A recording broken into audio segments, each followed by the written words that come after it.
welcome to the Movie Draft Podcast. I am Ethan Simi, and today I'm joined by three wonderful guests. First up is Tyler C Whitmore of the Real Talk Podcast. Hey everyone, how's it going? Next, we have Bobbi of Culture Kitsch. Hello, hello. And finally, Marta McFly of Rewind and Revive. Hello there. And today we are drafting films from the 1990s in a collaborative style draft. What's up, everybody? How are you? Welcome to the Movie Draft Podcast. I'm thrilled to get such a wonderful group together to talk about the 1990s. Mm-hmm. It's exciting. Exciting. A fascinating group here. So I cannot wait to see how this is going to turn out because I feel like we all have very unique tastes. Mm-hmm. Yeah. I think last time that Bobbi and Marta were on the pod, I had made it a point to say I wanted you on the Kissing Scenes pod because I feel like we all have different tastes. Tyler, I think, you as well. Like, I wanted you on this 90s pod because I think you really round out this group of four of we all have very different tastes, especially from the 1990s. So I'm very curious to see where we go with this. We'll get into that and all of the things surrounding the draft here in a second. Tyler, at time of recording, we do not have the results of the 2020 auction draft. We are recording before the polls even start here. But when this episode comes out, it'll be very public and it'll be very apparent who won and who lost the 2020 auction draft. How do you think you're going to land in that suite there? I said the whole episode while we were recording that I would not have voted for myself. So I think Jonathan's the team I would have voted for. But you just never know. I think I have some picks on my team that could get some votes. We'll see. It would be my first loss, but I accepted my loss like 15 minutes into recording that. My strategy was completely ruined. So we're going to bounce back here collaboratively. We're going to have a great 90s representation here. Okay. Yeah. I hope that's the case. I'm trying to find our teams for the 2020 draft. I know I have them somewhere, but I can't find them right now. And I'm pretty sure I agree with you that Jonathan kind of just crushed us, unfortunately. Yep. I don't know how we allowed that to happen because it was so easy to stop. And God, I hope people don't vote for him. But, that's in the past at this point when this comes out. Bobbi, welcome back. I crushed you in the movie Kissing Scenes draft. Hey, Marta, I crushed you too. But Bobbi, specifically. I feel great about it. Yeah. What's so interesting about that is that it's like crazy when a woman is like very publicly confident and then like people decide that she needs to be taken down a peg, because that's what I believe happened on that draft. I said, I'm confident. I have a good list. Ethan, you built your list as we were recording. And so that feels, I don't see any problems. I see at you least also 10. crowdsourced. You crowdsource. I gave you sources, so we're sharing that win as far as I'm concerned. For whatever slack that I'm going to catch here for the Kissing Scenes draft, I drafted Snow White for my daughter. Shout out men. Also, happy birthday, Lucy. It's belated at this point, but you're 5 now, and thanks for clinching me the victory. I feel great about it. Sorry that happened to you, Bobbi, but welcome to the Movie Draft Podcast. Welcome to the Thunderdome. This is how things go here. Marta, welcome back to the Thunderdome as well. I also crushed you in the draft. You crushed me in all of the drafts that I've come on, Ethan. At this point, I don't even know why I keep coming back. Oh, that's so harsh. I'm going to look at the wins tracker here and see. And I don't think you've accumulated a win here, Marta. No, I draft from the heart. For the arts, not the charts, exactly. Thank you. Exactly. Yes. Turns out people don't want the art. They do want the I've charts. never. Yeah, Tyler, you've won. You've won a good once, I think. Twice. Yeah, I'm seeing you twice. It was counting. Oh, I was going to say, you came over that stat fast. We've got the Bad Movies draft, and we've got the 2010 auction way back in episode 11 when we were in our draft infancy back then. We are drafting not 2010 movies, not 2020 movies, but 1990s films. This is potentially slated to be what I'm thinking is going to be our most difficult collaborative draft yet. It's something that I want to kind of discuss and figure out how we feel about what our task is here with the exercise today to draft 13 movies in a collaborative style from the 1990s.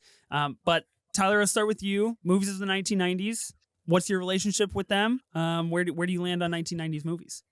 So the 1990s for me, I was born in 97, so it wasn't alive for most of it. I don't even know if I'm sure I watched a movie in the 90s just because like I feel like when you're like 2, your parents will plop you in front of a TV screen, turn it on or something. But Of course. I don't know. I'm sure I don't know if I saw any of the movies I'll be drafting in this draft today or this ranking, but I think it's a very important decade for film. I think that it's a great decade for film. I mean, we talk about years in film and like some are better than others, but in general, if you watch enough movies, any year you can say is a good year in film. But when you stretch out the decades, you got 10 to choose from. I think just the average gets so weighted from like the good and the bad that like you get so much to choose from that there's just a lot here. And when it cut out, we kind of talked about a little bit of genres. Like there's some genres that we might not like personally fully put in our own personal top 13, but it feels like it'd be representative of the 90s. And we were also talking about how there's multiple, for me personally, and it sounds like probably for other people on this call too, there's like 2 or 3 movies from the same director and multiple directors' cases where it's like, if you get one of those movies on the board, do you feel like that might be a holistic enough representation for that director that since you only get 13 slots to represent an entire decade and just 13 films to represent 10 years of movies is crazy. So it's like, if you get one movie from them, are we going to sit back and say, you know what, hey, I'll take that and because you got the director on there and that's all you need? Or is it, you pick the lesser of the two and you're like, well, I'm still so passionate about that number one from them. I still got to get it on there. So a lot of collaboration can be had here. Again, at the end of the day, these are collaborative drafts, even though they sometimes devolve into competition. But I think we have a good crew here, and I think we all have different tastes. And I'm going to be really interested to see how this lands. Like I said, I have a list of 25 that I feel really good about. And we'll see what makes it into the final 13. Yeah, I would agree and disagree with you on a lot of those things, and I think it'll be really interesting. Bobbi, I'll toss it to you. 1990s. What are the movies of the 1990s mean to you? Wow, so much. No, I'm just kidding. Yeah, similar to Tyler, I was born in 98, November of 98, so I really kind of only had one. Guys, I feel like an old grandpa on this podcast. What is happening? Well, it's okay. You're young in spirit. But I really do love a lot of movies from the 90s. I was realizing that I thought it was my favorite movie decade, but I don't know if it is, but it is a movie decade that I greatly appreciate. And I think historically in the kind of grand spectrum that is film history, the 90s is such an interesting point in time, both for film and then like zooming out widely to culture too. Yeah. I did a video talking about 1999, just 1 year, and like talking about culture and talking about the films from that year was like, you get to see that this is like beginning to take us into the new millennium and all the things that are changing because of that. So just at 1 year out of the 90s was super important. So like the whole decade is crazy. So I don't really have a strategy because not gonna lie to you, I've never done a draft like this before. So I didn't really know how to prepare. So I'm going to take the Ethan approach and we're going to build this plane as we fly it. And I think it's going to work out great. I love the faith that you have, even though you criticize me for building a plane on the spot and you saying it doesn't fly. Well, clearly that gets wins. So it does. This is true. You mentioned 1999. I have a short list. Tyler, you mentioned you have 25 movies. I made a very quick rundown of 16 films that I think are important. 4 of those movies are from 1999. So 25% of my very short list are from a very specific year, which I think is an interesting call out that you mentioned, Bobbi. Marta, 1999 or 1990s for you. What did it mean for movies? And please tell me you were born before 1997, so I don't feel. I think I was born before you. I'm an early 90s baby. 92. Oh, okay. So I'm a 94 baby. So, okay. I'm the grandma we got on the pod. The full expanse here. We've got the whole decade covered. Yeah, it's beautiful. So I think because of that, the 90s are just, in my blood. I mean, do I remember anything that I watched pre like 2001? No, absolutely not. But I do love the 90s. I agree with a lot that Bobbi said as well. Not even just from like a cinematic level, but just taking things back and looking at culture as a whole. I mean, again, as she was saying as well, like technology and so much changed with the new millennium and people just the ideas that they had and what they thought the future was going to be like. All of that was explored so much. And And I think that's really cool. So yeah, my short list isn't as long as the one you guys have. I think mine is 7 movies long. Okay. But I do have Letterboxd open with my Hmm. favorite movies from the 90s. So we'll figure out how it goes. Little live letterboxed scavenging happening. Yeah. I respect that. I appreciate that. So I was born in 94. So like I said, I feel like we kind of cover the whole decade here. We're all born in different years, which is pretty funny. And yeah, you know, I echo everything that you guys said. Like 1990s, very special time for film, for cinema, for like the history of pop culture. I think it does like expand beyond movies, because the movies of the 90s have greatly influenced the 35 years that have come after it and what is possible, not only like from a true technicality standpoint and artistic standpoint, but from like a studio standpoint. Like what is Hollywood now, right? Like IP kind of starts to exist in the 90s. Franchises start to pop up and things start to happen and blossom in that form and fashion. Of course, the 90s, a year or a decade in which people went and saw movies, which I think is pretty cool. A lot of movies made a lot of money, and a lot of adult movies made a lot of money. Adult money, I guess you could say. So I think that's pretty cool. You know, obviously we could spend the entire pod just talking about what the 1990s mean and what they are for movies, but we have a much more specific task ahead of us here. We have to pick 13 movies from this decade to represent on the list. We will get into the question of what our goal is here as a group and as a unit, but I do think the first question that we must ask is it important to represent the interest of the people, or is it important to get your favorite movies of the 90s on the board? You know? I'm laughing. The silence and the laughing is worrying me. I'm laughing because the last time I came on for a collaborative draft was the A24 one. And that was, respectfully, a shit show. So it didn't pan out like any of us thought it was going to pan out. I'll just put it that way. So I think I learned the hard way to not play from my heart all the time and maybe speak for the people a little bit more. Okay. So Marta is for the people. Is that your slogan? Marta yeah, for the people. A little bit. I may weasel in a couple. Mostly for the people, right? Yeah. Okay. I don't know. I mean, the good thing about me is that the intersection of what the people want and also what's very close to my heart is there is no intersection. It's the same thing. I have the most general taste, except for like very minor things. So I feel like I'm going to say something that like made $1 billion or something and be like, this is so personal to me and it needs to make it on this list. And everyone's going to be like, sure. Yeah. Okay. You know? Yeah, fine. So for the people, I try to be. Okay. So Marta mostly for the people, Bobbi definitely for the people. People's princess, yeah. Okay, yeah. I will be sure to denote all of these things on the very small graphic that we do and make. Tyler, what about you? What do we got to do?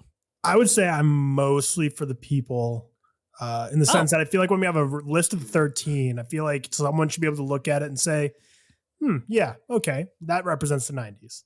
So I think if at the very least get someone to say like, I can see where they got there. It doesn't have to be exactly, the IMDb top 13 movies of the 90s or whatever by most popular Letterboxd or anything. But yeah, I don't know. We'll see. We'll see how it pans out. Not going to try and replicate the Rolling Stone top 100 movies of the 90s. I will be on to you quickly if you do that. Yeah, I think that is a wonderful journey for all of you. And while I think it's important to represent the power and the interests of the people, there's also a lot of movies that I like from the 90s that, if they're not on the board, I'm going to take a little bit of personal offense to that. And so I've got to do what I've got to do here. But, that's never stopped me in the past. And I don't usually stick to what I say. So we could end up halfway through this draft really collaborating, really working together here. I mentioned earlier that I think this might be the hardest collaborative draft that we've put forth in front of us as an exercise. And I say that because I don't know much in suit and in line with the question of, is it a list for us? Is it a list for the people?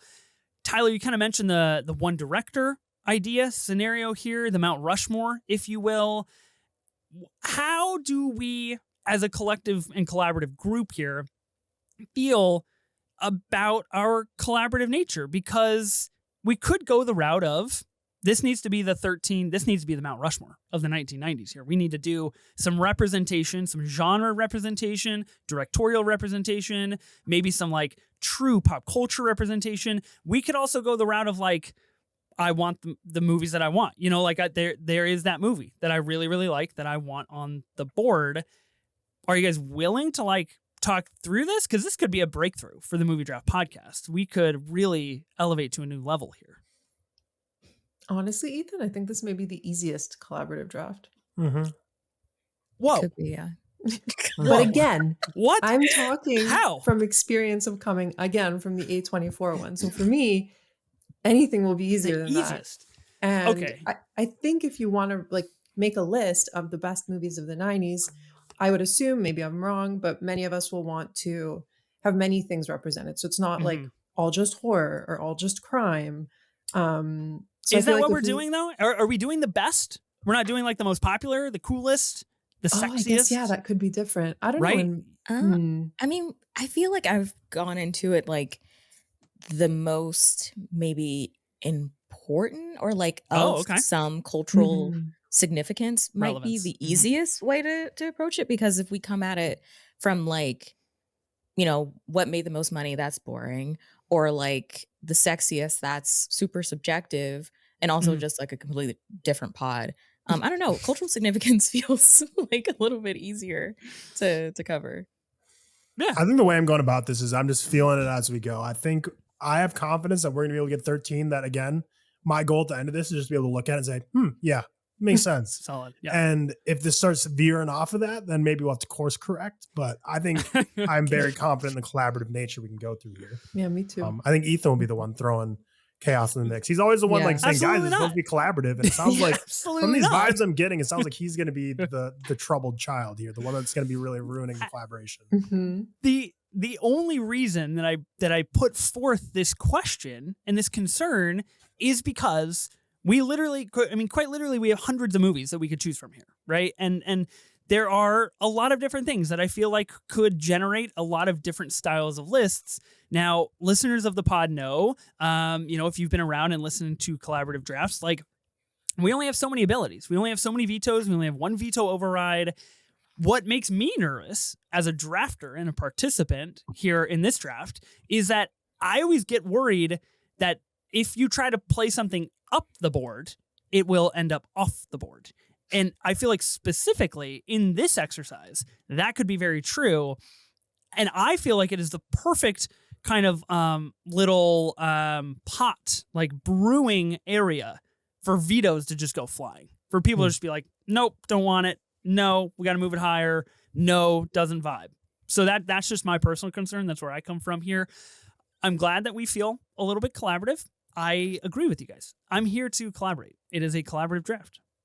Let's partake of the wine of collaboration.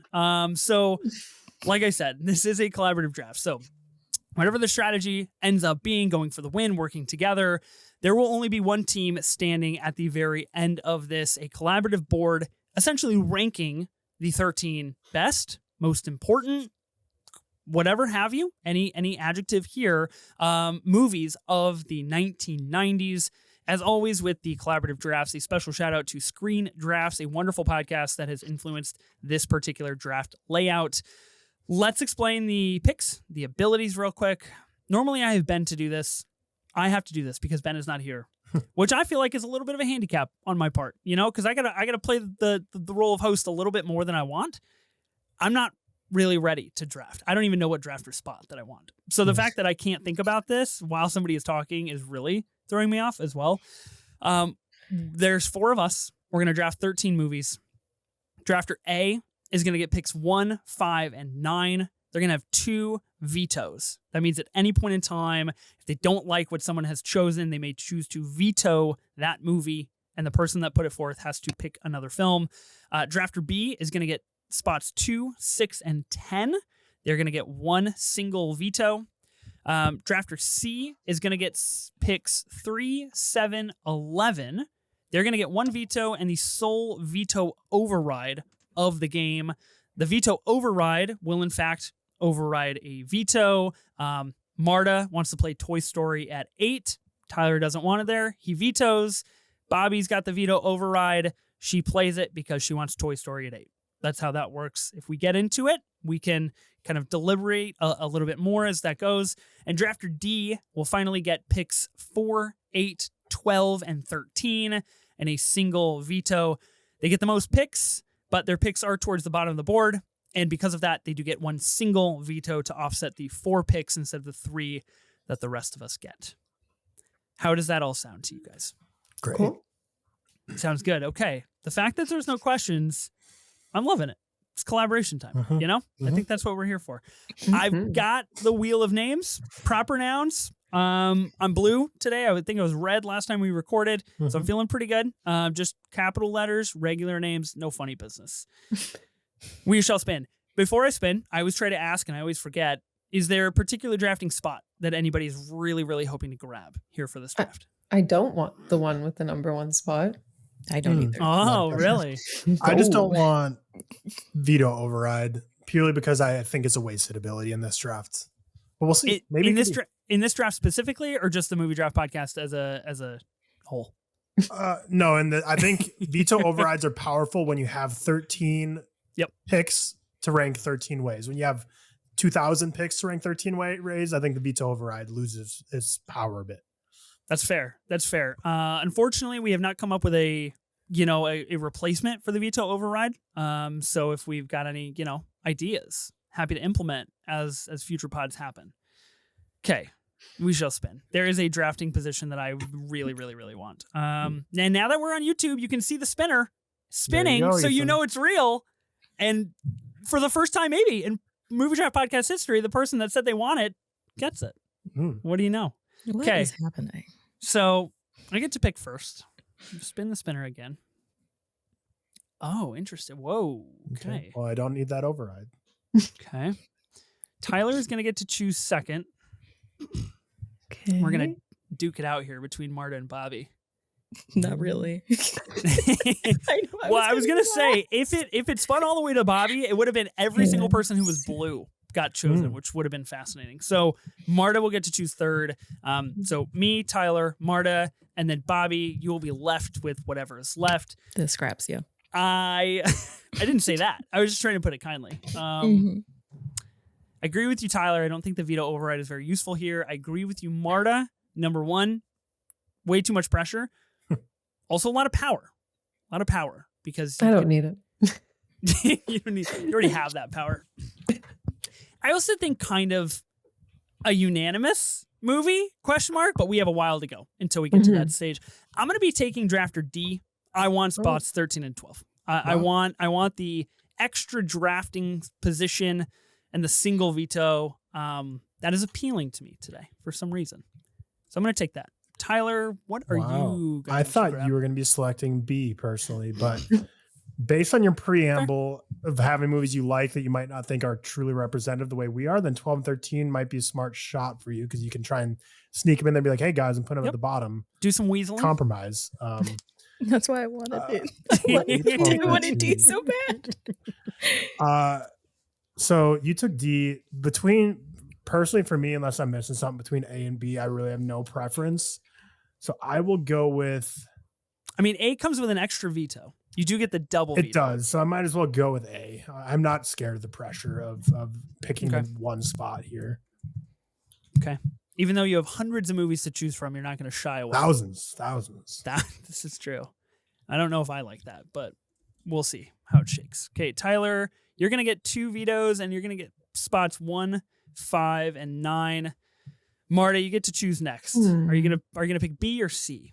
I'm kind of leaning towards B, but I do have a question for you. If I was to pick C, hypothetically, would I have to use the veto override? Or can we play the entire game and I don't need to use it?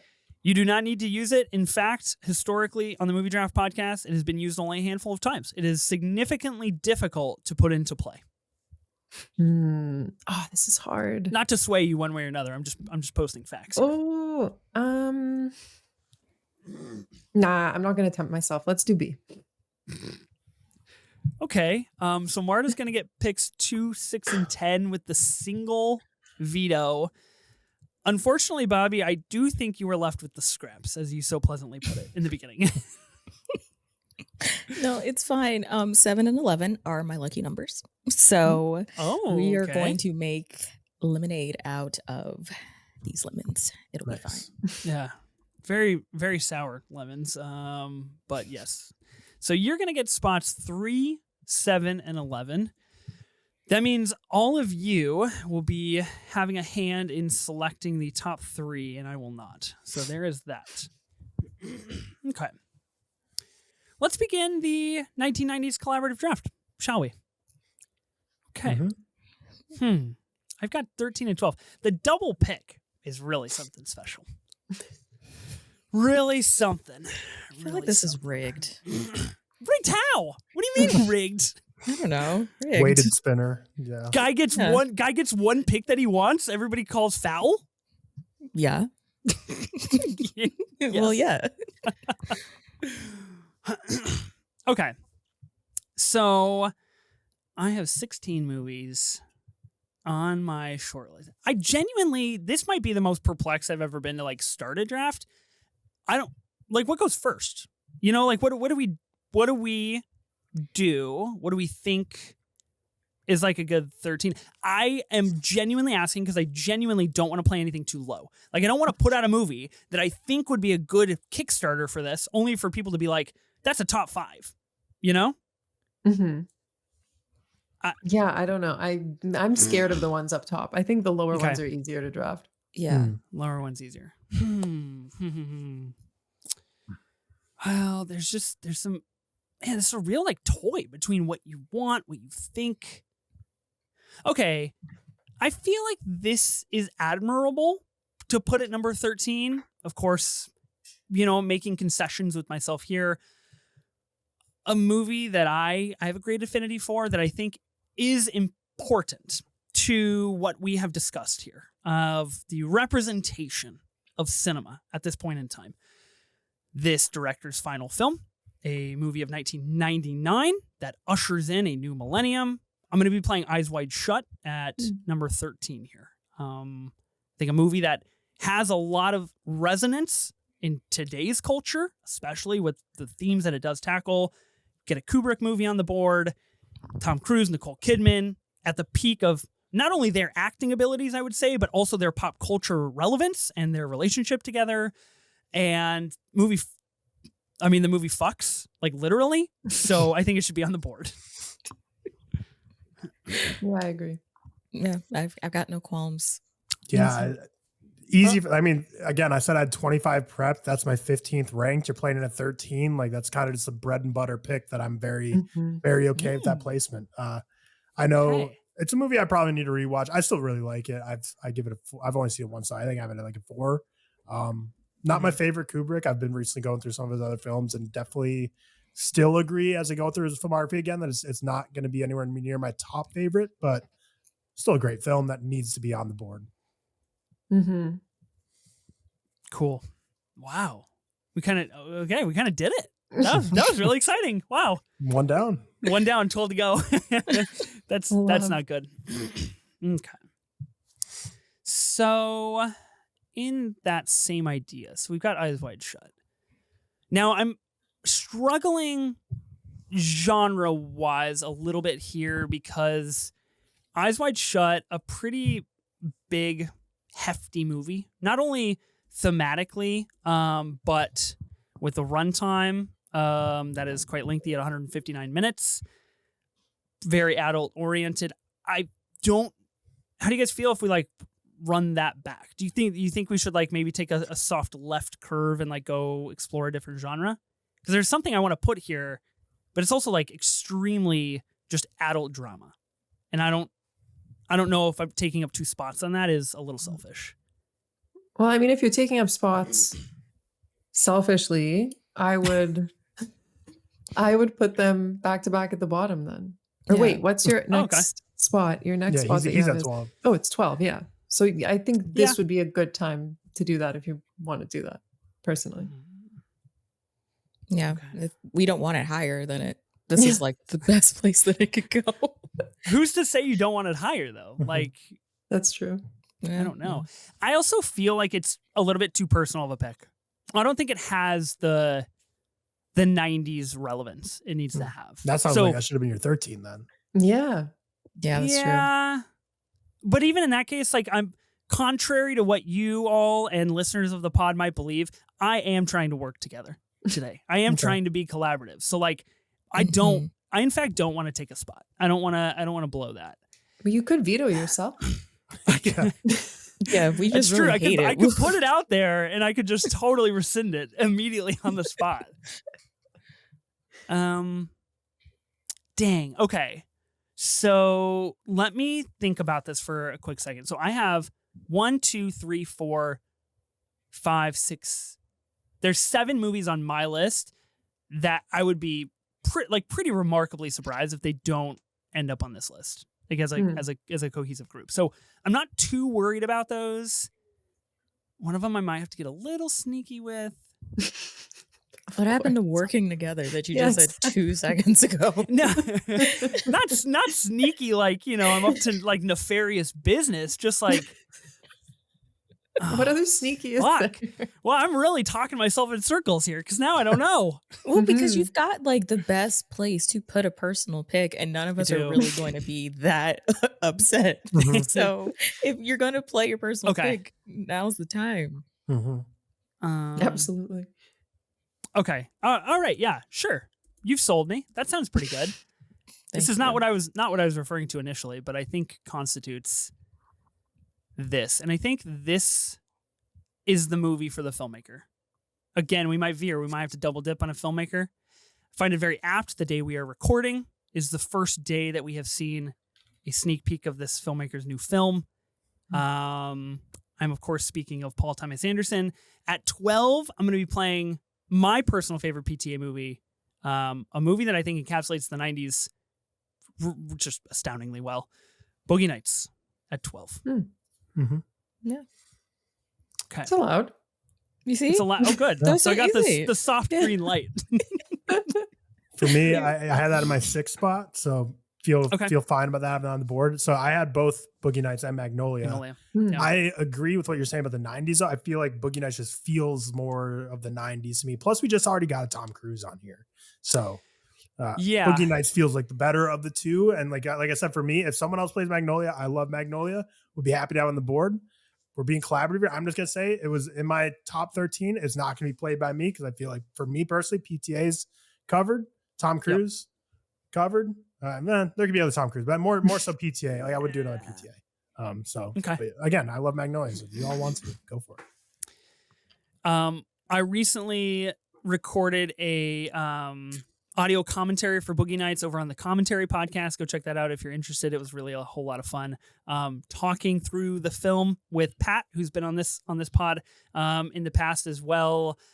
I think what draws me to play Boogie Nights for this in particular is that kind of this idea of what you pointed out, Bobbi, that the 90s signify this turn of millennium, and I know you can state this with any decade, right? But like specifically, I think the late 90s have a real great pop culture kind of mark on society. And so playing Boogie Nights, a late 90s movie that is so focused on kind of traversing the qualms and troubles of a turning decade. Of course, we're going from the late 70s to the early 80s and how the world changes. I think is very apt to include that in this list. Also, a movie that fucks 2 in a row. You love to see it. These 2 horny ass picks. Let's go. Feels like the kissing episode all over. Yeah, it does. Yeah, we've reconstituted a little bit of our energy here. Okay. Awesome. What a spot that we find ourselves in. Now the real game begins because Bobbi's up. oh God. Now the pressure. Okay, so I feel like, because we talked about it slightly when Ethan, you cut out for a second, but I feel like I'm probably the only one super passionate about animation in the 90s. And it feels like if we're going to put an animated film on the list, it probably should go here, even though I feel like an animated film should be top 5 personally, but I know that some people don't think that way. So That feels very pointed. Are you talking to anybody in particular? No. Whatever if a hit dog will holler is what we say where I'm from. So if you feel like I'm talking to you, Ethan, I don't know. I feel so fucking attacked right now. That's unreal. I was the only person that said anything. That was personal. That was really personal. Because the movie I'm going to say, you're going to be like, never seen it. And everyone's going to be like, really? Well, I might surprise you because I think I know what you're going to play. It's not the one that you think. I don't think so. I think we talked about it. I don't think you've seen this. Okay, so there's a lot of different ways that we can slice and dice this. By we, I mean me. As far as animated films go. And I truly do feel like I think what deserves to be at the 11th spot is Beauty and the Beast, 1991. Interesting. Have you seen it, Ethan? Well, the live action's quite good. I enjoyed it. So that's substantial what I was talking amount. about. Believe that's my Beauty and the Beast. Yeah, Beauty and the Beast to me, it's not even my favorite of the Disney Renaissance films, but it is, I think, one of the most important just off of the sheer fact that it was the first animated film nominated for Best Picture at the Oscars when there were only, I think, 5 nominees at the time. Yeah. And it was just such a huge deal. It's such a turning point film. It's also gorgeous. If you have not seen the 4K restoration on Disney Plus, highly recommend it. It is truly beautiful. It feels like Disney firing on all creative cylinders. And if you know what was happening at the company at the time, that feels like such a massive feat. And I think it really does open the door not only for Disney as a company to spend the next 8-9 years having this really massive run, but also I think it opens the door for legitimizing animated films in the eyes of the movie-going public, which is why I think it's very important. And it's also it's a great film. It's the songs are iconic, the characters are iconic. It's Howard Ashman's last film that he did music for, so that's important. So yeah, it's a movie that I think is just super important. I was of two minds with 2 different animated movies, but I think this one kind of holds a lot of significance. Great pick. Thank you. How much animation are we thinking is going to be on this list of 13?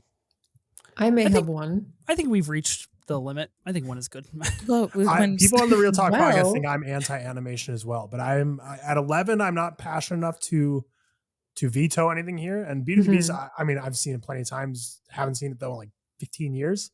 I have no qualms about the pick.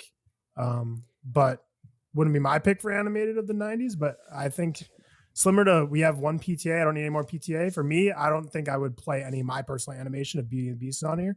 If you 2 put more animation up on here, I will see if I'm anti or not with my vetoes. But definitely feels like a little bear trap action going on here. He's trying to lure us. I don't know. I'm not a huge animated guy, so but we'll see. There's some I really, really love, especially from the 90s. But Beauty and the Beast wasn't on my radar, but not for really any other reason that I just didn't think about it. But I'm not going to be playing any of my vetoes here. But yeah, that's where I stand. As I think about this, what would have been truly fascinating to do, and we might have to do again in the future here, is kind of this 10. I guess it would have been 9 movies, so we would have had to figure that out. But like 1 from every year. I see we have a 99, we have a 97, now we have a 91. That would have been an interesting exercise, maybe for someday in the future to kind of delineate by years. I'm sure Beauty and the Beast is great. I don't plan to veto this because I have 1 veto and we got 10 movies to go, and I know Ben will be disappointed if a certain animation movie does not make this list. Like Tyler, I will just put out there, if we're thinking about playing animated, I've got a veto with your name written all over it. Let me just tell you that. Interesting. Okay, don't fucking come at me with more animated. Well, listen, it's not it's not my favorite of the animated movies. I'm a very documented Belle non-enjoyer. She's not exactly my favorite, but as far as is it the fact that she like reads? Like she's literate, that you're not on board with that, or like what's the not on board with Belle situation? And so what are you implying, that I don't like to read? I'm just asking. I'm trying to probe why you're not pro Belle. So when you see it, we can have this conversation.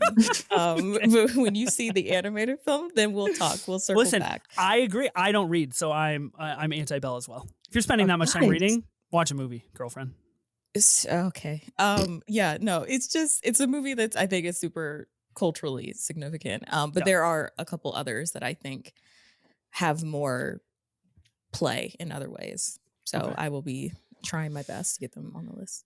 Yeah, that's my question. Like, are you guys planning on vetoing any other animated movie? Like, what if we actually come at you with some, hard-hitting evidence that this deserves to be here? I'm open to litigation, but I think there's a lot of great movies that need to be on here that are real people in them. Okay. That is fair. Well, here's the thing, and I don't want to. I didn't say it. It feels so good to not be the guy that has to say it every time. That felt great. To be honest, though, my short list still has animated on there. So if you're picking from those, I'm game for them. The good thing is, if you guys try to veto an animated film that I think should be there, I'm overriding that shit. Yep. So you have the override. You gave that to the wrong person. So I will clarify with the override, you cannot use it on your own pick. So if you play an animated film for the 7 spot and Tyler vetoes it, you may not use the veto override on your own pick. Okay, so that just feels unfair. That is the stipulation with the veto override. It always has. But it sounds like Marta be. has some animated stuff. That's what I am. But I'm quickly going through Letterboxd to see what you all rated it. Get collaborative. Get away with this. You won't find a single animated film rated on my Letterboxd because I watch movies with real people. You're not on. Here we go, the real people. Mm-hmm. I do just want to address this fact that, Bobbi, you were like, I got a couple more than I was playing the board. You guys realize we only have 10 more spots, right? Like, we can't be throwing away things just because, like, we're like, well, we have 10 more spots.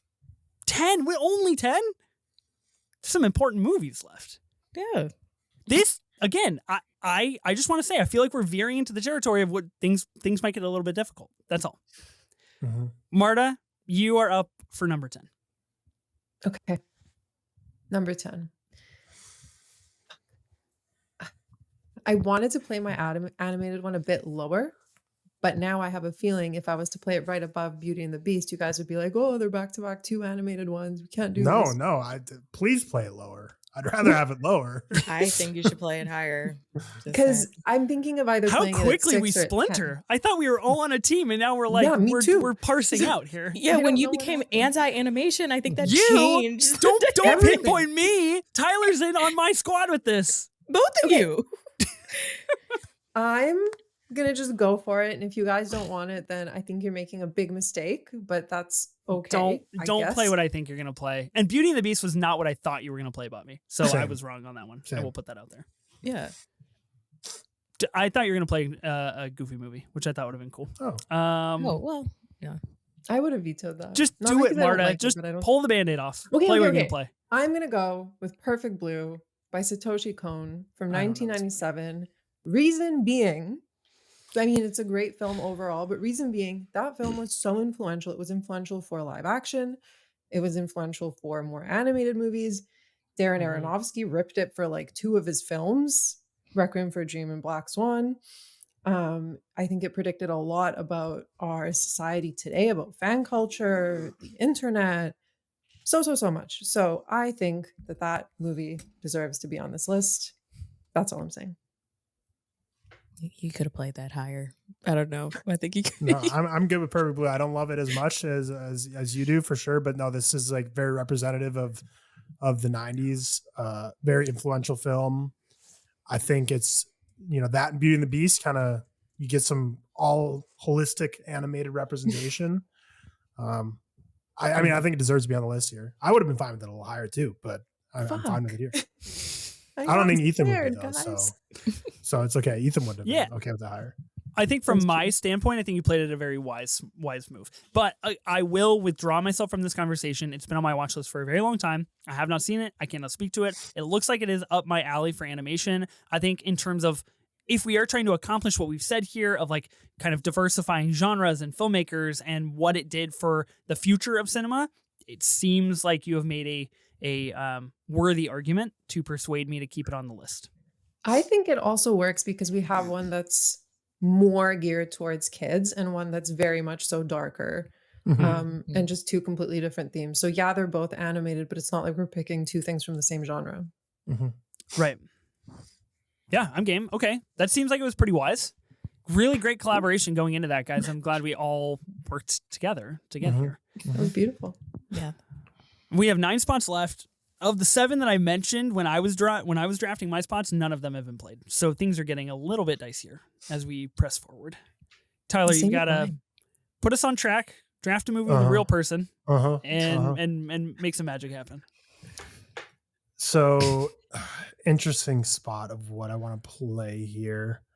With my draft positions, I can't really at 9. You can't really be playing personal picks. Like you have to be fully on board with everyone here. But let me see if I can do some scouting quick to see if any of you are pro or anti this movie.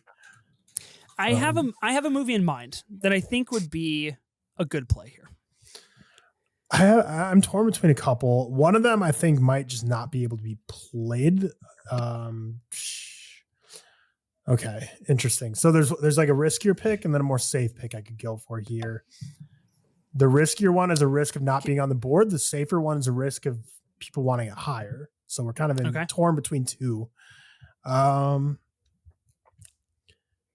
But I guess I'll go with the riskier one that maybe people will think shouldn't be on the board. But I'm going to go with a director who is very iconic. And every praise that we'll give towards them will be purely filmmaking related. Nothing needs to go outside what's on the screen. Oh, no, what is going on? But Francis Ford Coppola's Bram Stoker's Dracula, I think, is contender for one of the best looking films ever made. Okay. And I just think that's such a crazy film. I would have it on here. It's influential. Clearly Robert Eggers is a fan based on seeing Nosferatu. A lot of those shots he just liked to copy paste. But yeah, I think it should be on here. This, I love this movie. I'm a big fan of it.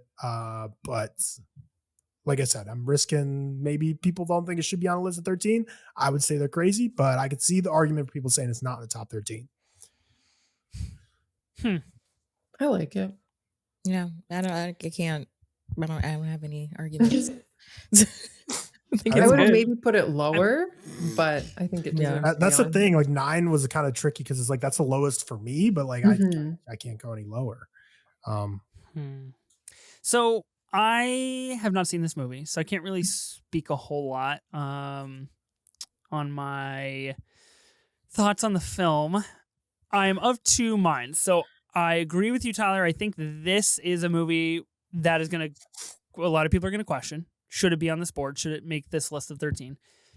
Now, conversely to that, I do think having A, Francis Ford Coppola, important, big deal, and B, a more horror-driven genre pick, I think is important.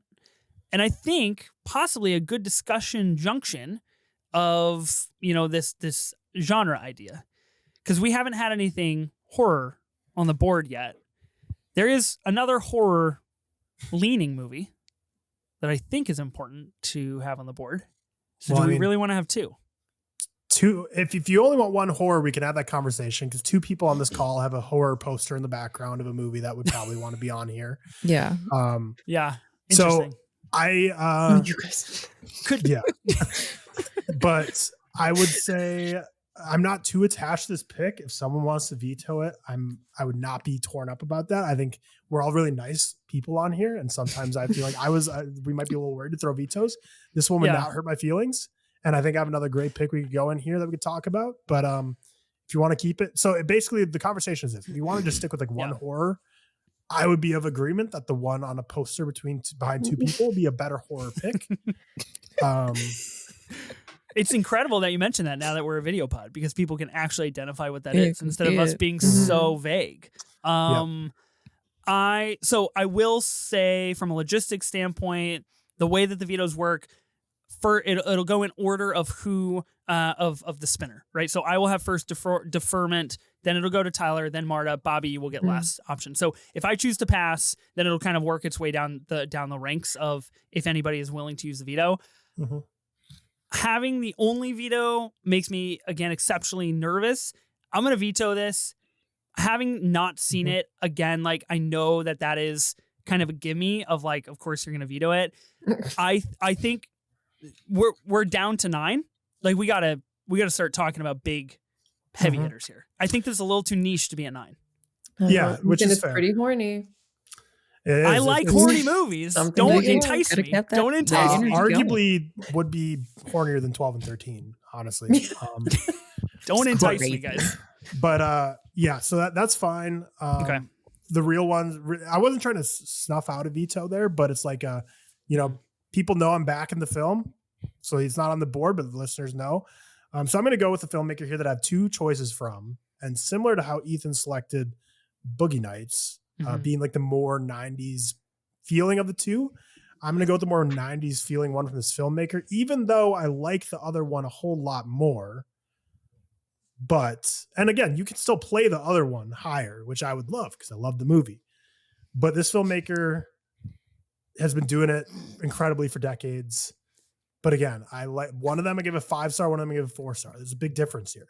I'm playing the 4-star because it feels more 90s to me. It feels more influential to me. What? And that's Dazed and Confused. This is a much better pick. Oh. This is substantially better. Dazed and Confused is what I'm going to play because I think we have to have Linklater on here. I think it's such an influential movie for the coming of age, hangout, high school genre. And it's a movie that it just encapsulates Linklater to a T. The spiritual predecessor of Everybody Wants Some, which is just like the more modern version of just a hangout, have fun, smoke, drink, and just chill vibes. But I think it's a really important movie. Soundtrack's unbelievable. So many incredible actors that went on to have insane careers afterwards. Just a fun movie that, again, it's not my favorite Linklater. Feels like the most 90s Linklater, though. I like this pick. It's worrying me that other people are maybe not as on board as I am. I haven't seen it, so I don't have an opinion. I like this pick. It's a movie that I like a lot. I just would have picked a different one by Linklater. But now that I think about it, Tyler is maybe right. Maybe this one is more. Tyler's also right. We can have 2 Linklaters, but now the question becomes, if we veto Dazed, Marta, possibly, maybe, do you play the other Linklater here, Tyler? I would. So I guess you can. I'll put that into the ether. I will say if you veto this Linklater, I'm playing the other Linklater. But is the other one the one that I'm thinking of? Marta, I don't see why it wouldn't be. I mean, why wouldn't it be? Come on now. Let me see. I tell you, we're not thinking about Slacker. I don't think we're thinking about Slacker. Yeah, that's the only we're thinking about another one. That's the only other choice, or Suburbia. It's the one that I guessed correctly on your podcast or on your come on. On your that's show. Gonna be the one that's playing. So if you use the veto, that is the movie. So you have all the power right now. You can put that movie here in the 9 spot if you want. There's so much pressure. My hands are so clammy. But I agree with you. I give that movie that you're thinking that we're both thinking a 5-star. I think it is a masterpiece. One of my favorite movies of all time. Let's do this it. One, we're doing it. Yeah, we're doing it. Awesome. What? All right, before Sunrise is being played at number 9. Oh wow, that was a journey. That was 2 such vetoes a journey. in one pick. But like this, I feel like there's a rare instance where like I'm not mad about either veto. Like I was like, I think these were collaborative vetoes. These weren't like antagonizing vetoes. Yeah, you guys. That's why I'm going to be honest. If Ethan didn't veto Bram Stoker's Dracula, wait, Ethan, you were the one who used that one, right? I did. Yeah. I was going to veto myself because the vibes from this call, I wanted it to be collaborative. Like I wasn't getting that should be on here. So I was like, I would veto myself, but wow, this makes me happy. Thanks, Tyler. 2 substantial upgrades, I would say. The one call out here, I did kind of survey Ben and Sophie, of course, naturally. I said, hey guys, what do we think it needs to be on the board here? Just out of curiosity. Sophie said Dazed has to be on the board. And now we've just taken it off. So, I'm surprised. Tough beat. I thought you like Before Sunrise more. I think if we're going with the idea of one per, it's Before Sunrise without even a question. Yeah. It spawned the walk and talk, right? Like it didn't, but for a new age it did. I was gonna say, I mean, don't get me wrong. Like, I love Dazed. It's also a 5-star for me. I just prefer Before Sunrise. And as you're saying, Ethan, I think it's modern walk and talk. Yeah. That was Bob, a very fun journey right there. This got interesting. It really was. Bobby, have you seen Before Sunrise? Yeah, I have. The last time I was on the show, I was like, I know. Before Sunrise. Here's the thing. It's the only person I've ever met. It's crazy. Before Sunrise is beautiful. It's stunning. Everything that it is seeking to do, it does and does in spades. This is simply a matter of like, it's not my jam. It's not something that I would prefer to watch on any given day, but I'm not mad at its presence here. I would have liked to have seen Dracula, but it's okay. I think Before Sunrise is a good pick. I think we upgraded substantially. I think we arrived very collaboratively at a wonderful outcome. That was beautiful. Okay, I have 8. So I only have 2 more picks, though. Says the guy who got more picks than anybody. Yeah. Greedy. I have 8 and 4. Now I feel like we're breaching a little bit of territory where it's like, are we playing it too low? But if we don't play it, it's not going to be on the board. Probably, maybe. I've got 5 must-haves on the board. I've chopped my must-have list down. So, how do we feel about like blockbusters? Too like is this the time to play some big ones? I mean, we're at the like halfway point of the list. So yeah. I mean, if you were going to play, I think that there are many to be played higher, depending. Mm-hmm. Oh, it all depends on what it is. Yeah, that's the thing. Oh, okay. So if it sucks, so if I play the wrong one, then we're gonna have problems. I really don't know. I'm really tossed up between 2 that feels too low for both, but I don't know what you guys would do with them later on. I guess I do a little research as we go. I have a feeling if they're like super iconic, then one of us would likely play them a little bit higher. Yeah, they're pretty iconic, I'd say. Because we're at 6 or 8. We're at 8. 8. I mean, depending on what it is, it could possibly be too low. I know. Bobbi, I know do you that. still have your 2? Or no, it's Tyler with the 2 vetoes. Do you still have 2 vetoes, Tyler? Yeah. Yep. Okay, let me ask you guys a question. Are you going to allow this? If I put a movie out there, I'm not playing it, but I'm just trying to ask on a collaborative standpoint because I do kind of want to know. Would you guys allow this? Or are you going to make me play it? Yeah. I can't remember what we did last time, but I don't know, but I think you got into hot water with the rules last time, Marta. Probably within reason. I think I would be okay with that. Mm-hmm. Working together. Okay, maybe I'll try to be a little bit nondescript. I won't explicitly say what the film is so as to try to abide by the rules a little bit more for listeners and watchers. There's another Tom Cruise film that spawned a franchise that is still going today. Is that important to have on this list? Oh, we're not really feeling it. We're not really loving that.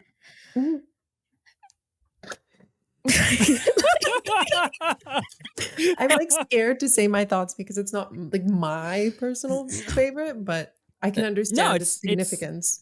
Yeah, but there are so many things that are significant. So now we got to rank significance versus significance. And I would say if you were going to play that, that's a fine place. I wouldn't put it any higher, personally. I agree. What was the other one? I wouldn't either. Well, so that wasn't really part of the 2 blockbuster situation. Okay. I've kind of moved. You have more. I just, like you said, I feel like there's some movies that are definitely going to make the list. But again, like, I'm a little bit nervous of you guys' tastes.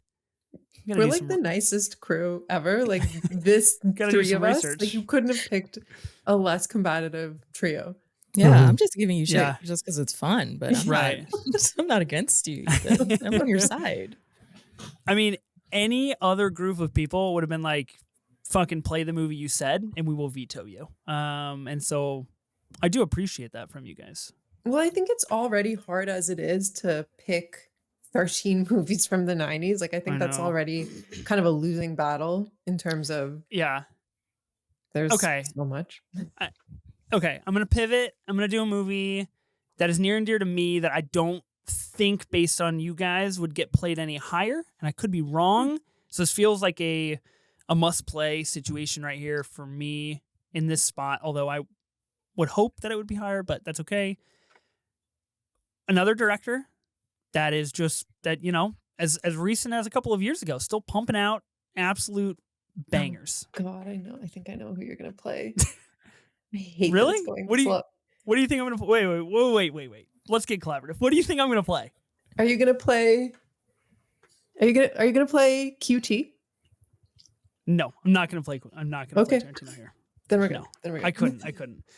I'm going to be playing 1995's masterpiece about a guy that just wants to find love. I'm going to be playing Heat. Michael Mann's absolutely outrageously good film. Yep. Great pick. Sure. Michael Mann needs to be on here. I think maybe recency bias, I watched it more recently, but there's a different 90s man that I like a little more. But I mean, it's definitely more like the representative man. It was in my 7 spot. You played in the 8 spot. I really have nothing I can be mad about here. It was on my list too. Okay, also on your list, the other Heat that you're referencing, Tyler, I believe is The Insider. Am I correct? Yeah. The Insider was at the toss-up for the 12. That's the movie I was referring to when I was kind of hashing out my 12 spot. I felt a little bit too personal about that. It is a movie that I've had to turn a lot of people on to, and I don't think is representative of the 90s. So I'm going with this man here. Smart choice. God, it feels good to see it on the list. I think I made the right choice. Right Great on. pick. Nice. Look at us. Okay, Bobbi. Let's go from guys and guns to little animated toys, probably. Okay, Ethan. First of all, that's not where I was going, since clearly animation is not exactly welcome on this podcast. No, actually, I wasn't going to go away from guys and guns. Actually, hold on, wait, let me just confirm that is the right year, because just my luck, it'll be something that was not 90s at all. That'd be unreal if you tried to play a movie that was not in the decade of the 90s. That would just be wild. Well, I will tell you, throughout this entire process, I keep thinking of movies and I'm like, 2000, 2001, or like fair, 89. Yeah, like it's always like right outside, which, you know, if you talk to like cultural theorists and whatnot, like that's basically still, but whatever. So I'm going to go with, and I feel like we would all be on board with this. This feels like a good place, kind of midway, a movie that I think definitely has a lot of sons, a lot of daughters in the last 30 years of film. I'm going to go with 7. Adventure. Oh, that's smart. Interesting. It's like we're halfway. That feels like perfectly keeled, not too high, not too low. You could play higher, but I don't know. It feels perfectly like you've got a bit of the noir thing with like a very 90s grit to it. Very great performances from not so great people. It's David Fincher. I mean, I don't know. I don't feel like we would have a ton of arguments there, but I'm open. Sorry, go ahead, Ethan. No, I was just going to say, I think this is a wise decision based on capturing 90s Brad Pitt. I think this is smart from that way. I personally would have chosen another Fincher that I like a little bit more, but I have not seen 7 in a very long time, so I have no qualms with this. This puts me in a difficult spot. I feel like Bobbi and I are like on the same wavelength, but Yeah. kind of different. You're the more refined version of, No. of the wavelength. Just that we're different, on. weirder. But the reason why this puts me in a weird spot is because just like last time, I really want to play something similar. And then it would just be a movie that's very similar to this one, but also one that I don't think should go at the number 2 spot. So lots to think on for me. I mean, yeah. Like in this instance, Tyler is the only person that could technically, I guess, Bobbi, you could veto yourself. You seem pretty confident. Tyler is the only person that's got vetoes, right? So like the power of the board is shifting, obviously, as we go down the list here.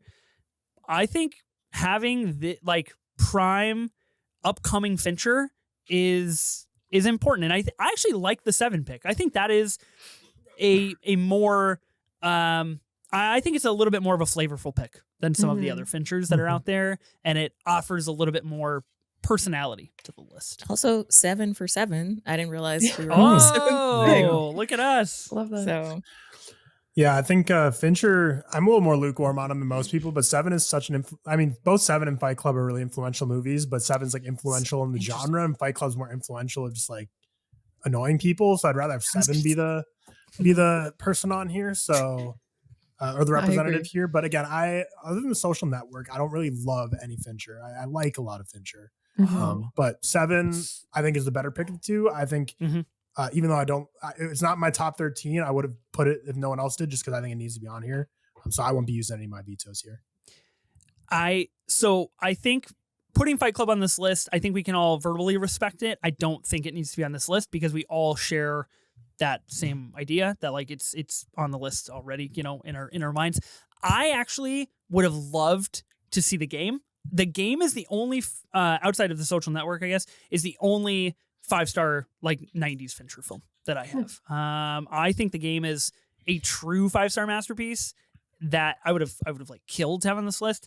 That's not realistic, so I recognize that, but I just want to put that love out into the universe that more people need to watch The Game because it fucking rocks. Cool. Good pick, Bobbi. thank you. Good pick. Interesting. So now, Marta, you're in a pickle here, huh? I am. Okay. I'm going to try to go for it and do my best to give my reasoning. But if you guys don't want it, that is okay.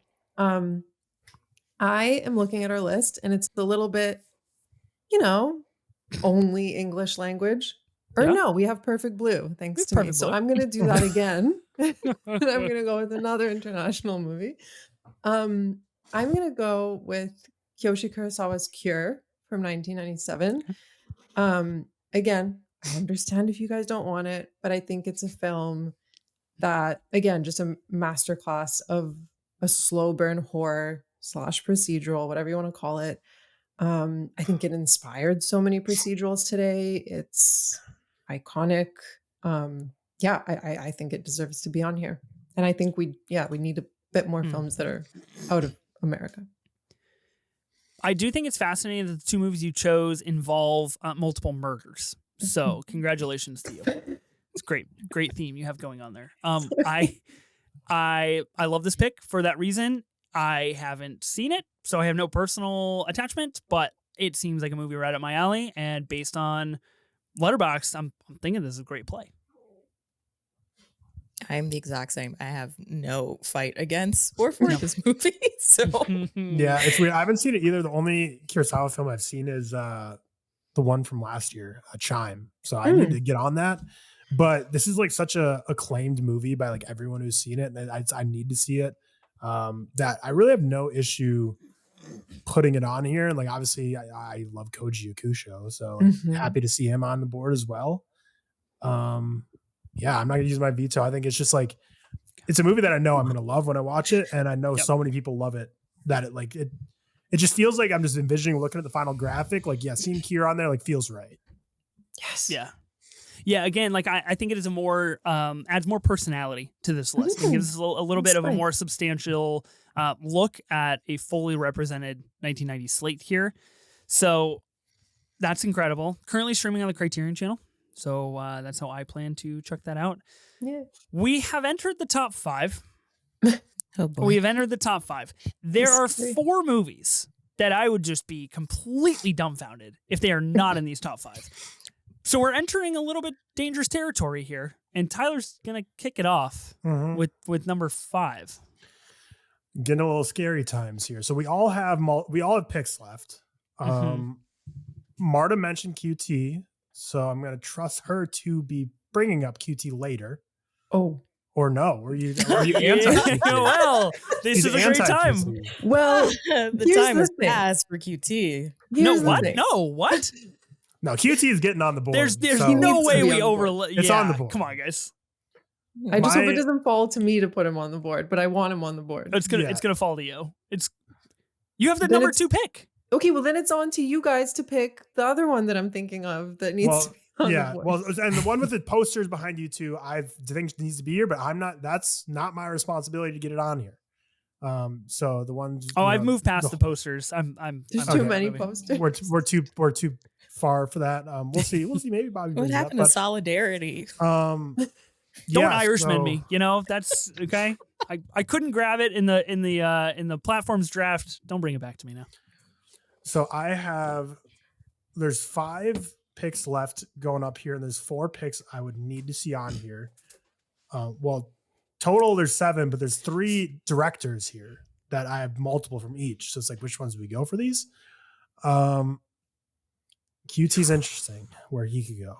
There's one that I can't play here because it needs to go higher, and I still have another pick after this. I'm the only one with multiple picks left, so I have a little more wiggle room. But then there's a risk at the one if you veto it that it never gets played. So there's risks. I think there's a clear 5 here. I think the top 3 are set, right? Like, are we not kind of all at least in top 3? I don't know. I think y'all might be in agreement. My top 3 is probably abysmal compared to y'all's. I mean, can we get hints? That makes me worried, Bobbi, because you have a veto and a veto override. Yes, I'm gonna fuck this whole thing up. I'm gonna mess it up so bad. I feel like there's 2 filmmakers that I'm like shocked we don't have on here. Yeah. Well, it's because they're probably going to come up here. We have QT, who when we did a Real Talk draft of influential films and we didn't bring up Pulp Fiction, and my mom texted me upset. She's like, "You have no idea what it was like being alive when that movie came out, and how insane everyone was about it in the office at the water cooler talking about it. Like that movie was so crazy." And then there's another one who is like, let's not beat around the bush. The king of the box office has to be in the top 5. This is what I think is going. It should be at 5. If you're alluding to the man, the myth, the legend himself. But then again, there's like the guy who has 2 he has a major blockbuster here as well as a very personal pick that won him awards. Yeah, if it's the more popular pick, I'm going to tell you right now that's not going at 5. It's going top 3 for me. The box office one? Yes. Okay. Then that's fine. Okay. Are we not just gonna say what it is? Because I feel like there's been lots of instances where people have assumed in the past, and then it's just not the movie that people are thinking of. And then our top 3, as Bobbi so eloquently put it, is gonna get fucked. By No. I'm feeling Bobby's wavelengths. I think I know we're on the same page. I don't think we need to spell it out. So Ethan can sweat a little more. But I trust Bobbi. I trust. I trust. This is some really great A vamping at the 5 spot, Tyler. You have another pick you're going to have to figure out. Hey. I trust Bobbi. I trust Marta. Ethan, I think we're on the same wavelength here as well, too. So I'm going to play this one here because I think the other ones I want to play are going higher. But this filmmaker needs to be on here. And there's one film that he is more acclaimed for. But again, I'm going for what feels more 90s. The awe this movie has was tweeted out saying, "Have movies ever felt like this? Have you ever felt this while watching a movie in a while since this movie came out?" And everyone was quote tweeting saying like, "Yeah, with this movie." I think they're all wrong. I don't think anyone has felt this since Jurassic Park hit theaters, 1993. Dinosaurs, baby. Yes. Everyone on Twitter was quote tweeting saying like, "Yeah, obviously movies have felt this monumental since then," with a quote. And every time I'm like, nope. Jurassic Park needs to be on here. And I think it's the more representative 90s pick than Schindler's List. So if we're talking Spielberg specifically. Without a doubt. This is the movie. If couldn't be the other, had to be here. It's a good spot. Yeah. This is a perfect spot. The theme song of this movie is going to be played subtly while my wife to be and I are reading our vows. So Oh, that's how intense incredible. this pick is. Oh, That's the coolest thing ever. Wow. Yeah, Gotta she keep picked it. it She was on that. running me through our wedding playlist, and I'm like, "This is kind of unreal." I hope I don't like crack up laughing, not like just because like that's like, kind of crazy, but I love it. Jurassic Park, Life finds a way, you know? unless it gets vetoed. But I will say, opposite of Linklater, if it gets vetoed, I'm not playing Schindler's List. 'Cause I'm just not passionate enough about that movie, so it'd be something totally different. No. It's not going to be a Spielberg for me if you veto it. If Bobby, if you veto Jurassic Park, I sure as hell hope it's to put it in the top 3. Like I don't. yes. Okay. Yeah, you think I'm crazy? I don't know. How the look of my I head don't word know. too. Your listeners would hunt me down if I was Jurassic Park. You'd never gets come the back on this boost. show ever. No, I honestly thought, Tyler, you were going to play Schindler's List at 5 because then I was No. like, I will play Jurassic Park Yeah. higher. Mm. So Interesting. Bobby, would you play Jurassic Park at 3? Yeah. Okay, so this is fascinating. There, you could veto. Bobby, so with Jurassic Park, if let's theory this out for a second. Jurassic Park could be at 3. Marta, you could play either a QT movie or a different one from a substantial filmmaker at 2. And Tyler, you would just take the other side of that coin. That would be our 3. I know what needs to be number 4. Seems pretty good to me. That I seems feel like collaborative. there's one movie that we're missing, and I really hope one of us plays it. It's not by one director, but by 2 directors. Play it here. This is the spot. I think we're past. This is that. this. Oh wait, no, never mind. I think you're No. talking about a different movie. We're talking about different movies. We're Well, past oh? the one I was Lots of thinking. We're not past. slow-mo. Yeah, what are we talking? I was thinking about when you said I was thinking about the Mr. Lundegaard, don't you know? Not that one.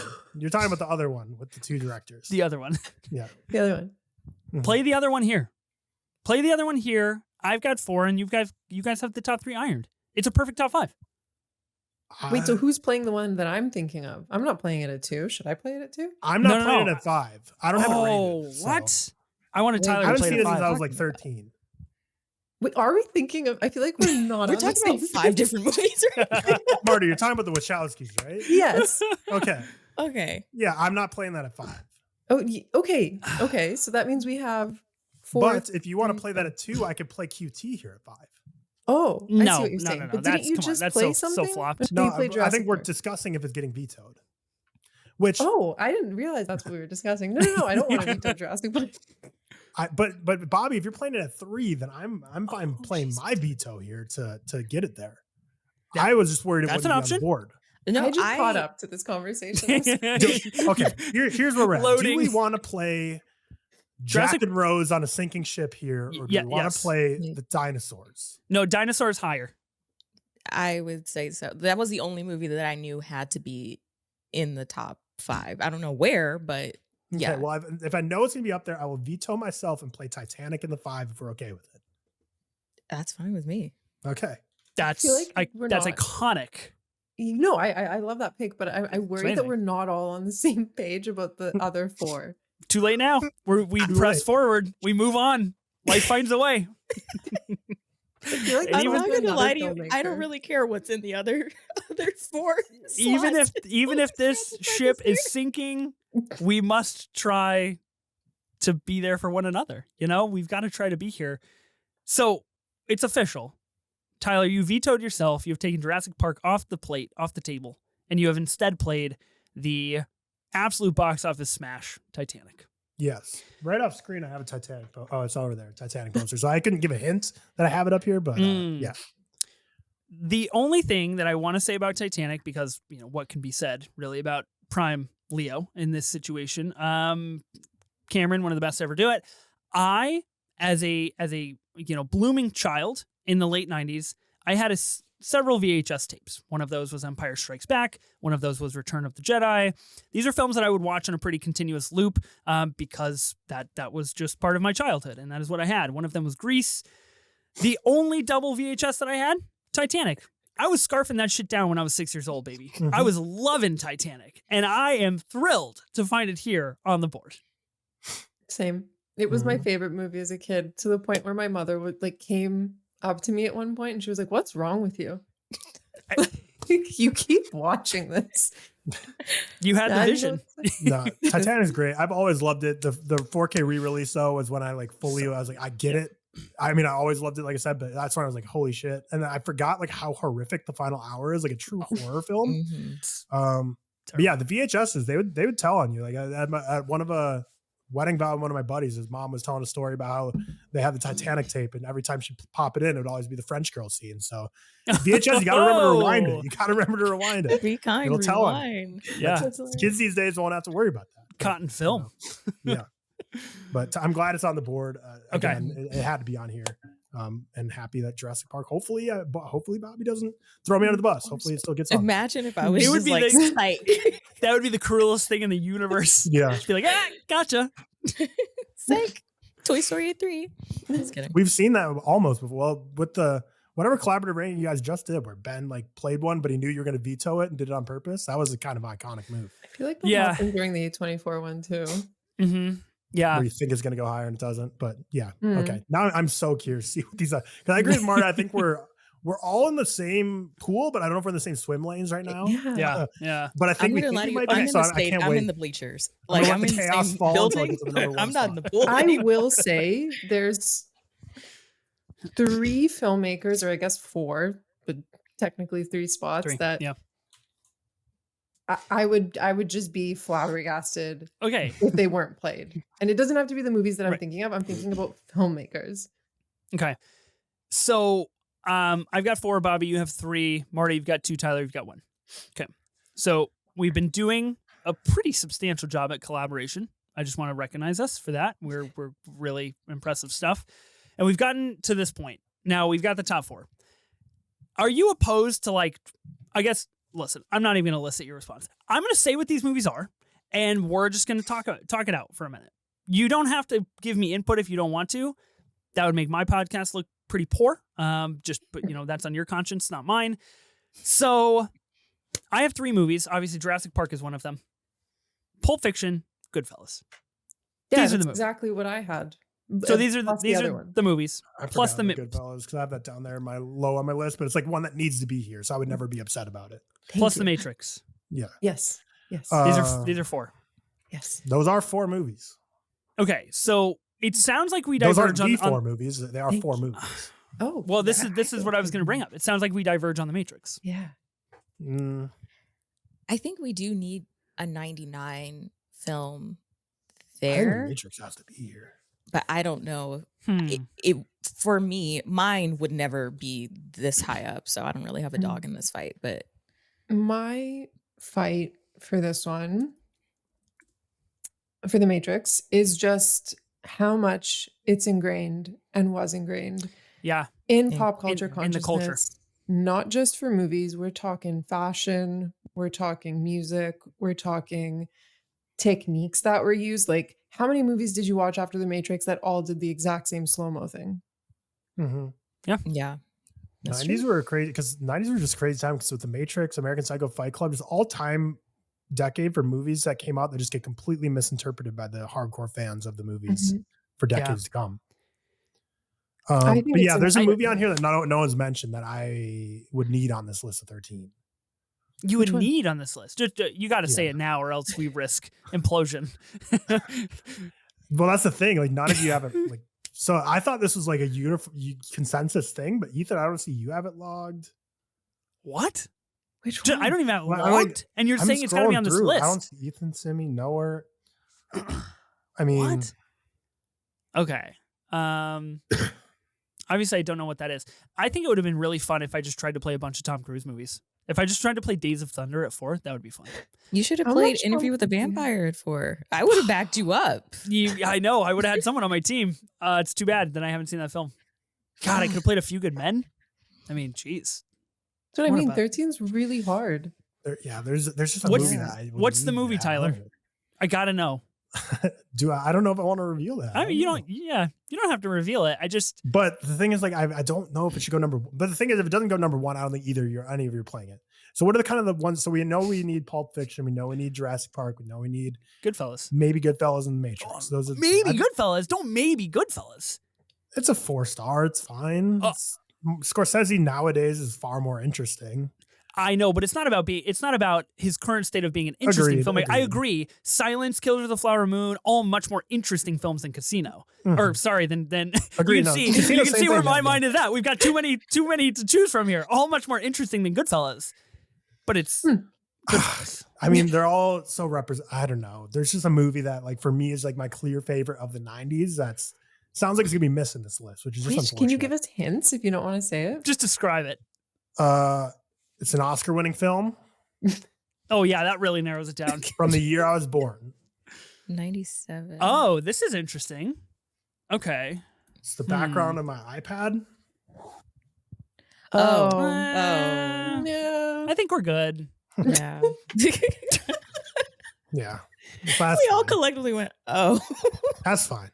You're not Gus Van Sant head. I think Ethan would die of a stroke if he tried to watch Jerry. So we'll let it be fine. The true ones know Good Will Hunting should be on here. So what just happened? What just happened? This is madness. I would have played it over Titanic for sure, but Titanic's more had to be there. Good Will Hunting is like I thought it was like unanimously loved. It's a 4.6 is my friend's rating, which is crazy on Letterboxd. Ethan, have you seen this movie? It's not even logged for you. I've seen it. I saw it much too early before I had a Letterboxd. So, but I mean, what was that? Like 15 years ago. I mean, how about them apples? Yeah, I get it. It's good. Yeah. I'm not underselling Good Will Hunting. It is a fantastic film.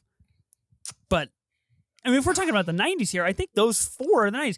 I guess I'm having a really hard time moving forward because I think The Matrix is like great, not not like life-changing like some people think it is. So I'm having a hard time trying to justify using that in my spot, knowing what's coming. I am faced with the possibility that someone here thinks Goodfellas is okay. And what if we get to the top 3 and there's no Goodfellas? Like, what happens? I went into this thinking that was like the unanimous number 1. I thought we were all in agreement and like didn't need to be said. Oh, for Goodfellas? Yeah. I would have put Pulp Fiction as number 1. Me that was not going to be true. So I will say I will not be playing Goodfellas. So this would be a good spot to play it, Ethan. So I feel like maybe 7 minutes ago we were all riding the same really luxurious wave, and now we have all fallen off the surfboard and we are just drowning. Let's think strategy. Ethan, if you think Goodfellas should be on there, and I think Goodfellas should be on there, yeah. But if you're a bit wishy-washy on The Matrix, then you can play Goodfellas here, and I can play Matrix at number 2. Yep, and Bobbi goes Jurassic, and I go Pulp Fiction, and we're out of here in 5 there minutes. There you go. Yeah. Beautiful. Everyone goes home happy. Unless someone uses a veto override. I was waiting for someone to say unless. That's where we are. I can do that. I think for a normal draft, you'd have to be worried about that. But for this, we've so clearly had this trend of like, yeah, we've gotten combative in the middle here, but we all have kind of been saying, like, this is representative of the 90s. And I feel like those are the top 4. Like, there's other ones I would play, but nothing else on my list, like, feels more like representative of the 90s than these. So, like, I don't see any way I could veto and throw, like, I mean, there's big ones we're missing, but like, we'll just throw them out. Like Silence of the Lambs probably should be on here, but I don't think it's going top 4 now at this point. You know, there's Home Alone, Truman Show, Sixth Sense, the Toy Stories of the world. We'll get Looking back at it now. I'm like, we made some choices. Guys, we're not even done drafting. Hold on, we're not even done. We have 4 fucking spots to go. Let's not being collaborative by saying these are movies I wouldn't play. Let's not recount. Okay, so the way we want it to go is. Me play Matrix, Bobbi. You're gonna play Jurassic Park at 3. Marta, you're gonna play Goodfellas at 2. Tyler, you'll play Pulp at 1. Oh no, you wanted me to play Goodfellas and Matrix are switched. You wanted me to play Goodfellas here. I mean, you could play Goodfellas at 2. The only reason why I'm playing The Matrix at 2 is because none of you are gonna do it. I will happily play The Matrix here if you solemnly swear that you were up to no good and that you actually play Goodfellas at 2. I will play Goodfellas at 2. I can promise you if you play The Matrix. I would love to do that. Okay. It's a virtual handshake. This is great. But what if I don't want Goodfellas at 2? Oh, wow. I don't want it. Play Goodfellas at 4. Come on. Oh, you both have vetoes? What the fuck, guys? Why? Why you want to get like that? We're trying to hash this out for like 12 minutes here. I thought we just all agreed. We're good.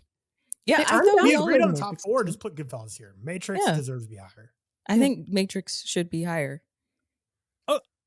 Okay. I disagree, but okay. We will fly that plane.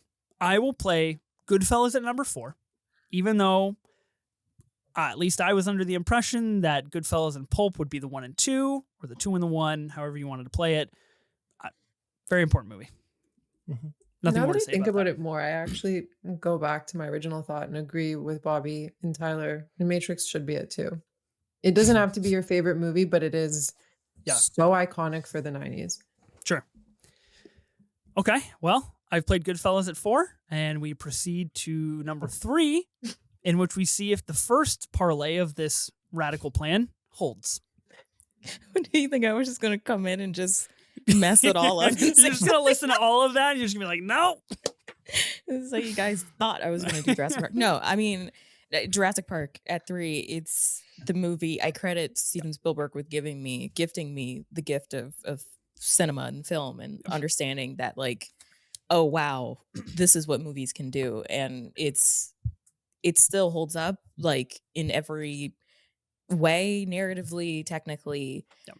Just, it is a piece. It is cinema with a capital C. Like, it is, I think, one of the greatest pieces of art ever created in my book. I don't have it on this wall, but it's in my bedroom just because I have a poster of it in my bedroom just because that's how personal of a movie it is to me. So 3 is a good spot. That's good. I want to clarify, I have this lowly rated on Letterboxd. I haven't seen it in a very long time, and I would like to make a public statement that I am wrong, and it is a 5-star capital C cinema film. Thank you. Thank you. I've just That was I've justified. crazy. I've That was justified. weird. That's that was my repentance. I'm not going to hell. I've done my due diligence here. Jurassic Park is cool. The thing is, I thought it would be easy to make movies about dinosaurs. Especially nowadays. Guess not. Jurassic World fucking sucks. Let's go back to 65, Jurassic Park. Terrible. Bad movie. Jurassic Anyway. World Dominion, the worst movie The I've ever seen. worst. You guys stoked for Rebirth? Where are we at on Rebirth? Never went that far. I don't want to sully what I love so much from before. It's a good idea. Yeah. I remember watching Jurassic Park 2, The Lost World. I believe that's the one where the T-Rex gets loose in the neighborhood. I remember watching that when I was a child, being like, oh my God, dinosaurs. That's scary. It's pretty good. Okay, Marta, you got number 2. Matrix. Matrix. Simple as that. What? You sound disappointed. No, absolutely I not. wanted Nope. Goodfellas to be there so bad. I think this is respectable and important. I agree with everything that we have talked about. The only thing that I wanted to add to the conversation of The Matrix is I've seen this movie one time. I believe it was 6 years ago when it made its 20th anniversary rerun in theaters. It was playing in one theater that was approximately 4 hours away from me in a Dolby Atmos, and I drove there with my cousin and my very best friend who had cancer at the time and had been unable to go into public and unable to go visit movies and cinema and do the things. And it was a very great trip. It was a wonderful time. First time and only time I have seen The Matrix, and I hold that very near and dear in my heart. So contrary to what you guys make me out to be as the bad guy, I think The Matrix at 2 is pretty cool. I have a great little soft spot for it. Good. Yeah, you make us all look like assholes. Yeah, I was holding the story. Yeah, I've been holding. Beautiful story, and then you're like, yeah, I'm actually pretty nice. Okay, Tyler, you've got number 1. So just to make me feel good about myself, Bobby, you have a veto, right? Yeah, I have a veto and a veto. Let me override. play Good Will Hunting. You veto it, and then I'll play Pulp Fiction. Just to make me feel good about myself. So I'm playing Good Will Hunting here in the 1. Let's do it. She doesn't veto it. Okay. That'd I was just be like, unbelievable. I'm playing Good Will Hunting here. And I will veto that. So we'll go Reservoir. I'm just Pulp Fiction. Pulp Fiction. Pulp Fiction's good. It'd be my number 1. I like the list here. So Oh, yeah, I should look happy with it. Bummed out about Good Will Hunting, but I like this list here. Pulp Fiction, It's good still movie. got the shout. I think that's important. Mm-hmm. Good movie. Good movie. Okay, man, gosh, I want to devolve into a Pulp Fiction pod. We should wrap up, so I don't do that. Okay, so we have completed the draft here. The 1990s collaborative draft has been completed, and let me read through this list. We'll do some quick honorable mentions. Obviously, there's a lot out there. Let's mention the things. There were some things on my short list didn't make the list. At 13, we've got Eyes Wide Shut. At 12, we have Boogie Nights. At 11, Beauty and the Beast. At 10, we have Perfect Blue. At 9, we've got Before Sunrise. At 8, Heat. At 7, we have the infamous film of 7. At 6, Cure. At 5, Titanic. Number 4 is Goodfellas. Number 3 is Jurassic Park. Number 2 is The Matrix. And number 1 is Pulp Fiction. You guys think we were successful? Good exercise? Yeah. Okay. There's definitely some that I'm surprised aren't on here. Like when Tyler said The Silence of the Lambs, like that feels weird that that's not on here. So that is actually the horror movie I was referring to earlier. Tyler, you were quick to hone in on Scream. I was talking about Silence of the Lambs. I think Scream is so influential too. Like it's like that feels weird to not be on here. Yeah. That's just influenced so much and so meta, and it's so 90s. Yeah. But I think those are the two big misses. Well, actually, no. I mean, the number 1 highest rated movie on IMDb is not on our list. Which one's that? Shawshank Redemption. Oh. I haven't seen So it. that's kind of crazy. That's better than a lot of these movies here, but it's fine. Love you, M. Night. You guys Wish you could be on here. sound really sold on this list. I'm glad that we all came together, worked so hard to make something we're so proud of, and we're just all so joyous over this list. We talked about The Silence of the Lambs. Dazed and Confused got vetoed. I think The Big Lebowski should get a little bit of a shout. A lot of people love that movie. I talked about The Insider. We talked about Fight Club. The only other few things, I guess, Tyler, you mentioned Magnolia as another PTA film that I think worthy to be in this conversation. Mission Impossible. I think, if we're going 18, maybe Mission Impossible gets on that list. And The Truman Show. A lot of people ride or die for The Truman Show. I love The Truman Show. I wouldn't put it on the 13, but I recognize it. Important, great movie. Yeah. Yeah. I think we are missing like more of the teen fare from this time period, especially the late 90s was such a great time for like teen centric media. And I would have personally put Election on this list. Oh, that would have been good. I would have put it at the bottom. I don't think it could have been played any higher, but like as representation, not necessarily of like the She's All That's or 10 Things I Hate About You, even though I love those movies. I think Election is superb, and I would have played it. Yeah, I think we went a little bit, like looking at it now, we went really crime heavy. Well, the 90s, pretty big crime decade. Crime. Shout out crime. You love to see it in cinema. You love to see it in movies. So the last one, you shout out men, and now you're shouting out crime. It's worse. I just want people to recognize, the important things in this world. Yeah. Look, I mean, a lot of things left out the list, obviously. No Virgin Suicides, unfortunately for Ben. No South Park, Bigger, Longer, Uncut.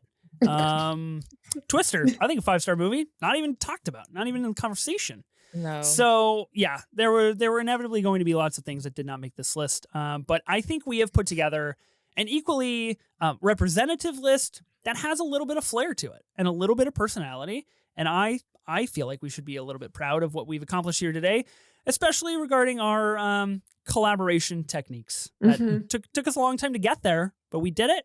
And, we all arrived on the other side together. Huge thank you to all three of you, Tyler, Bobbi, Marta, for joining the pod. Tyler, if people want to find more of you, where can they find you at? Real Talk Podcasts. That's where you can find me. Bobbi, what about you? If people want to find more of you, where can they find you at? You can find me at Culture Kitsch on YouTube and on Twitter talking about stuff. Not Culture Kitsch. It's Hi, I'm Bobbi. HIIMBOBBI. And Marta, what about you? If people want to find you, where can they find you at?